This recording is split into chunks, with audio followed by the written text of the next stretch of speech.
सगळ्यांना शुभ दुपार. झाली का सगळ्यांची जेवणं? मी आणि आत्या बसलो जेवण करायला.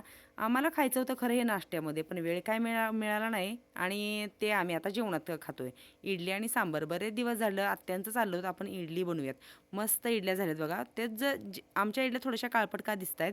कारण ती डाळ जी होती का, ती हे केलेली होती जात्यावरती घरी, म्हणजे जे रानातले आपले उडीद निघतात दरवर्षी, त्याचेच आम्ही काय करतो, थोडीशी डाळ बनवून ठेवतो जात्यावरती आणि सांबर. गावाकडच्या पद्धतीचं मस्त असं हे सांबार बनवलेलं आहे. ह्याच्यात काय मी शेवग्याची शेंग काहीच घातलेलं नाही, दुधी भोपळा नाही आहे. फक्त तूर डाळ आणि झाडाचे मस्त असे लालसर टोमॅटो झालेले होते, ते चिरून शिजवून घेतली डाळ छान अशी आणि सांबार मसाला घालून मस्त असं बनवलेलं आहे सांबार. कांदा वगैरे घालून थोडीशी चिंच, गूळ, चिंच पण आपली झाडाचीच आहे, बाजूला झाड आहे त्याची, चिंच भिजवून छान अशी घातलेली आहे. असं आहे आज आमच्याकडे इडली आणि सांबारचा बेत.